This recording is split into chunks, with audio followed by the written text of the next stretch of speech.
Bonjour et bienvenue sur ce tutoriel intitulé Actualiser et valider son dossier collaboratif sur l'Aurore.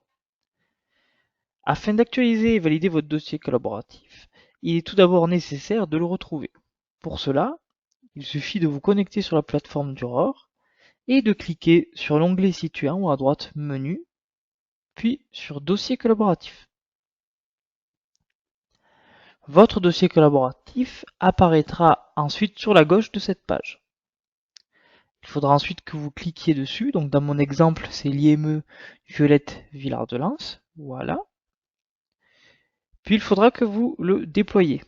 Pour cela, il y a deux méthodes. Donc soit vous appuyez sur chaque petit plus sur la gauche, voilà. Ou alors, pour gagner du temps et être sûr de déployer toutes les fiches, vous appuyez sur la flèche vers le bas située à côté du carré EG, voilà. Puis sur tout déployer. Et voilà.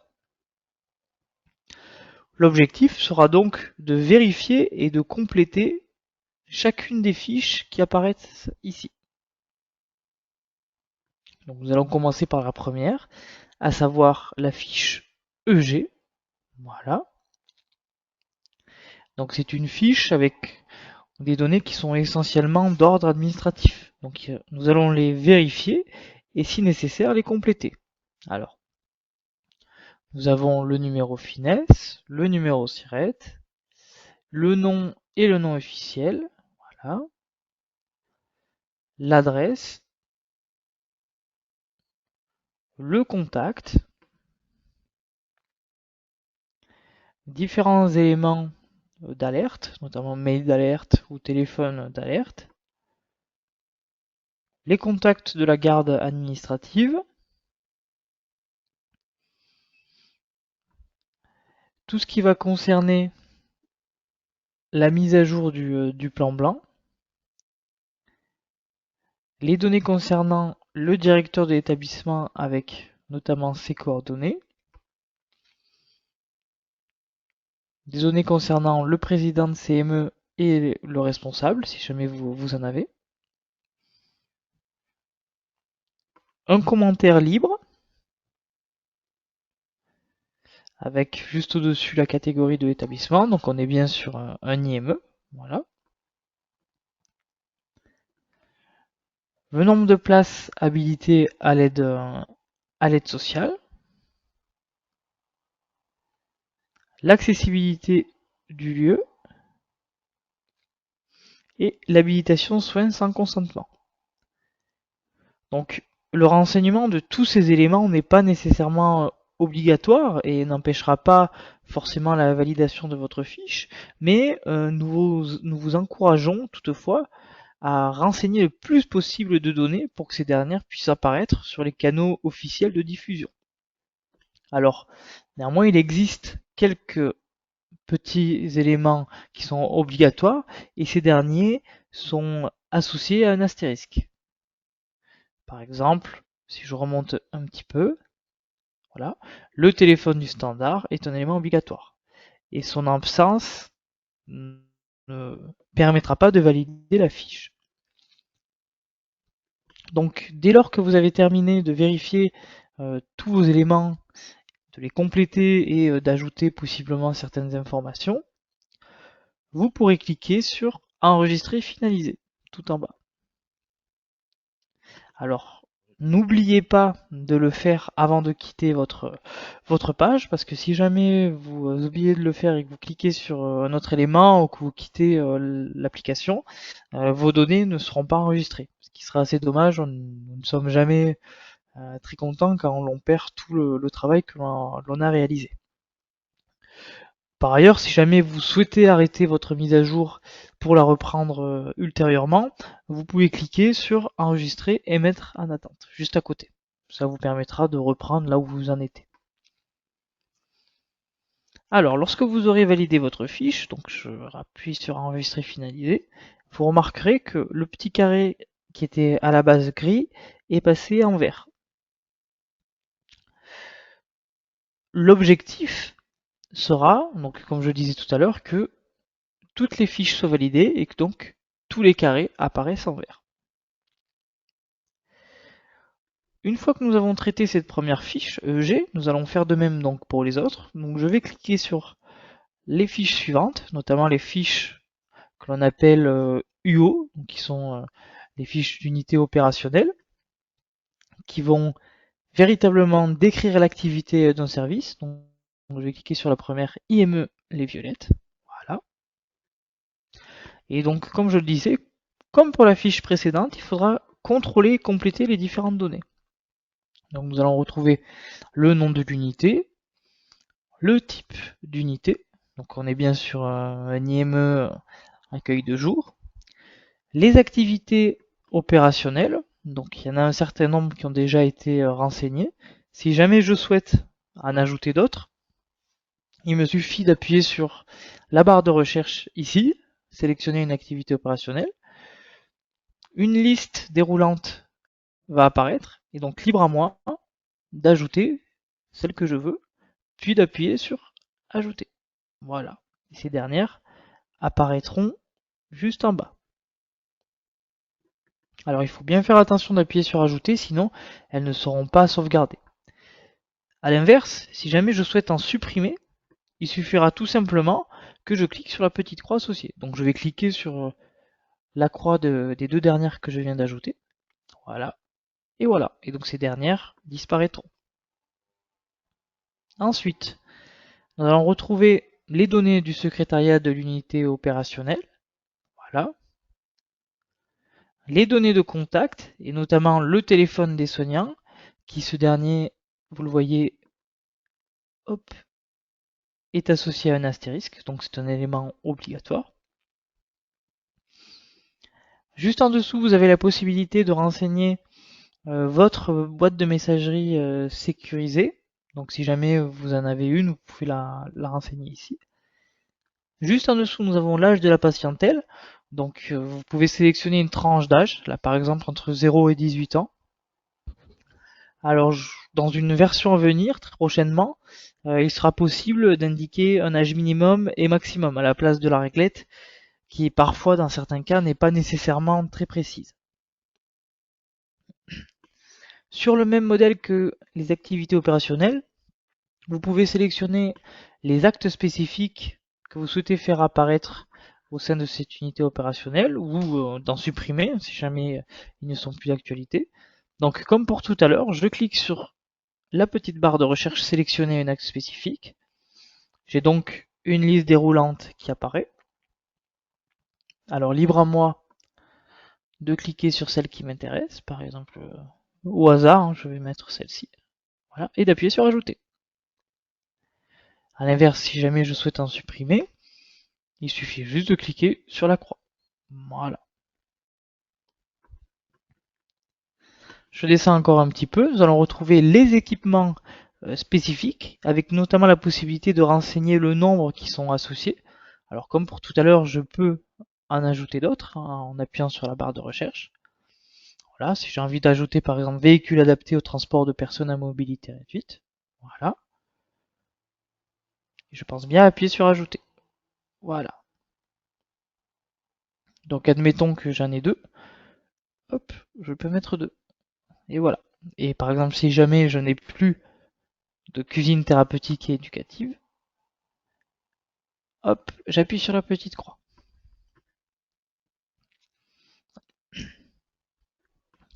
Ensuite, nous avons la spécialisation de prise en charge.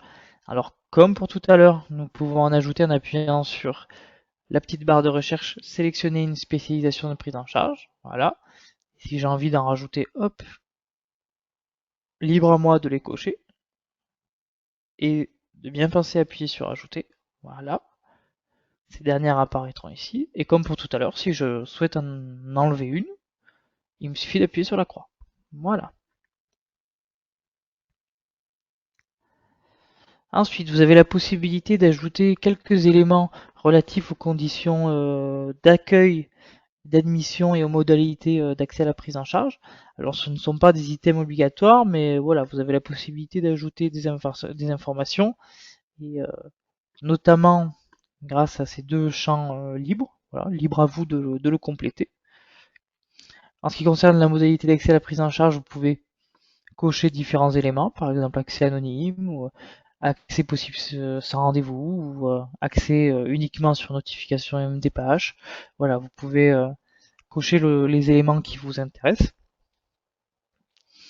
Ensuite, la partie animaux domestiques, alors cette dernière ne vous concernera pas nécessairement, mais si jamais vous avez la possibilité d'accueillir des animaux domestiques, il y a un champ libre qui vous permet de le renseigner.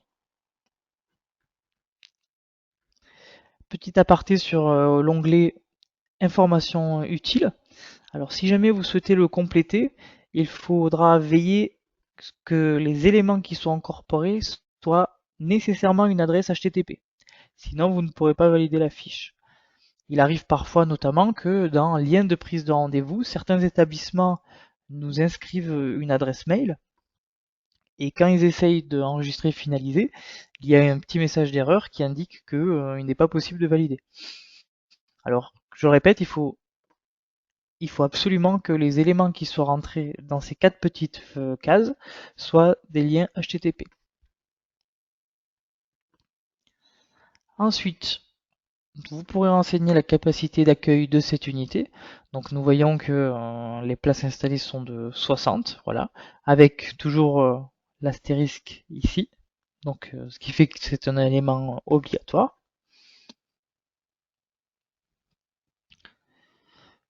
Hop. Ensuite, juste en dessous, vous allez retrouver les compétences ressources des professionnels pouvant intervenir dans le service ou la structure. Donc, même principe que précédemment, si vous souhaitez ajouter une compétence spécifique à l'IO, vous appuyez sur la petite barre de recherche. Admettons que je veuille un animateur socioculturel, hop, je l'ajoute, voilà. Et si jamais je dois en supprimer un, c'est le même principe. Je clique sur la petite flèche à côté, voilà. Même chose pour la profession ressources. Donc, je clique sur la barre de recherche, je sélectionne les professions ressources qui interviennent dans ces tuyaux et que je souhaite faire apparaître, voilà, et j'appuie sur ajouter. Et si je souhaite en supprimer, c'est la même chose.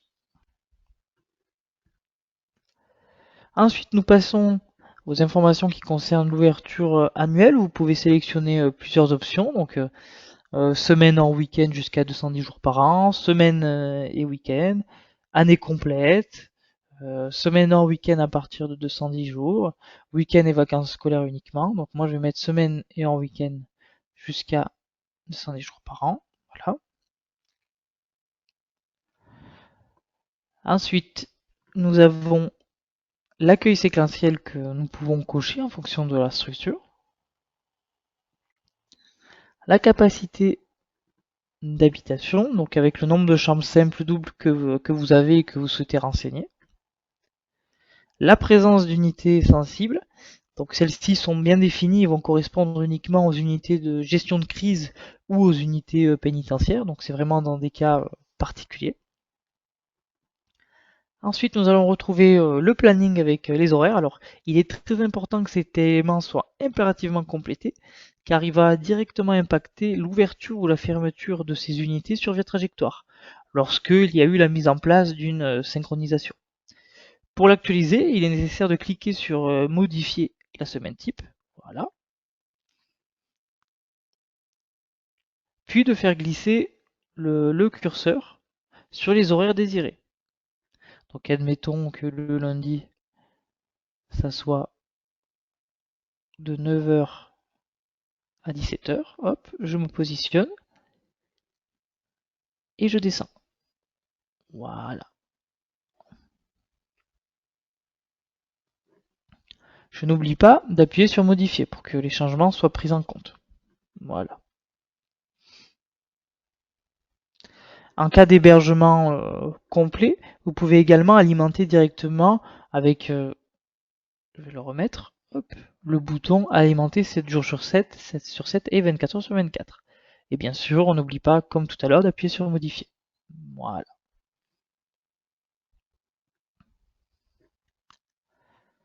Juste en dessous, nous allons retrouver la possibilité de renseigner le responsable de l'unité en question, donc avec ses coordonnées. Alors cela n'est pas obligatoire, mais c'est toujours intéressant pour les professionnels d'avoir accès à ce type de données. Voilà. Et enfin, vous aurez la possibilité de renseigner des informations complémentaires par l'intermédiaire donc d'un champ libre, donc qui se nomme informations complémentaires, juste ici. Voilà. Donc une fois que vous avez terminé de vérifier et compléter cette fiche, donc comme pour la page précédente, ne pas oublier d'appuyer sur enregistrer finaliser. Voilà. Et comme tout à l'heure, le petit carré va passer au vert. Alors, même chose pour la fiche juste en dessous. Donc il faudra également la vérifier et la compléter. Voilà. Une fois que cela est fait, nous n'oublions pas d'appuyer sur enregistrer et finaliser. Voilà. Alors, il arrive parfois qu'une année sur l'autre, des unités puissent être créées ou supprimées.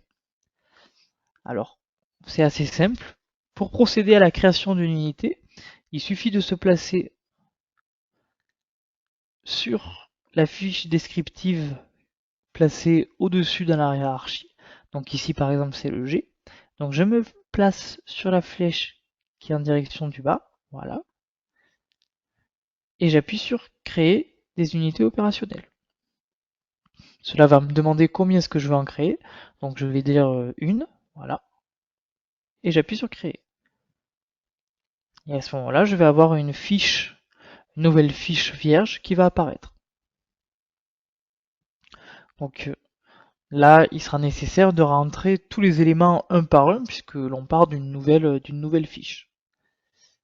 Hop, voilà. Alors dans mon cas, si jamais, voilà, j'ai réactualisé pour ne plus qu'elle apparaisse.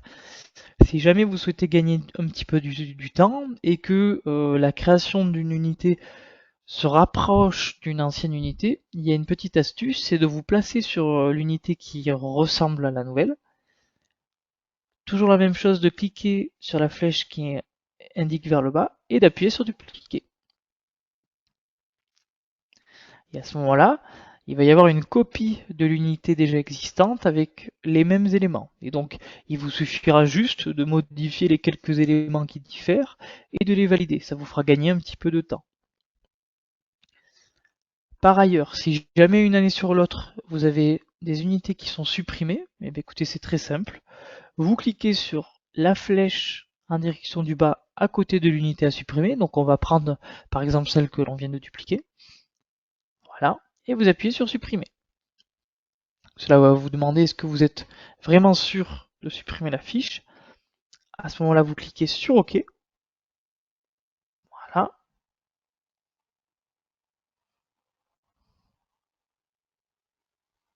Donc ça va charger un petit peu.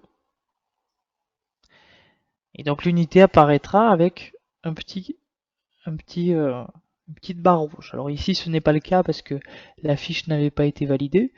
Mais si on le refait, hop, sur celle-ci par exemple,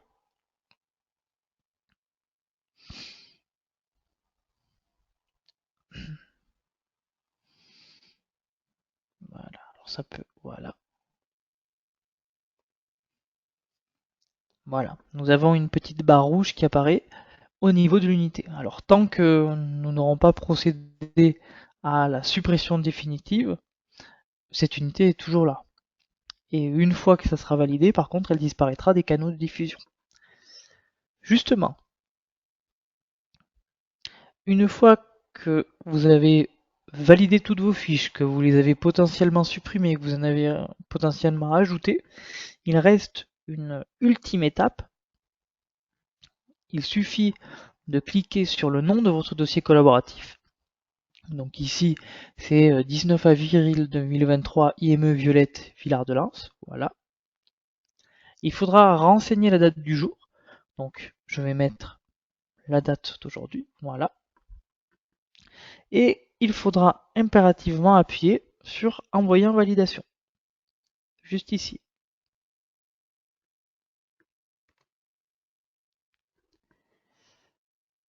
Et voilà. Une fois cela réalisé, les référents du ROR recevront une notification spécifique et après une vérification, ces derniers procéderont à la validation définitive de votre dossier collaboratif et à sa mise en ligne dans le module répertoire avec les données mises à jour et notamment la nouvelle date de validation qui a été renseignée.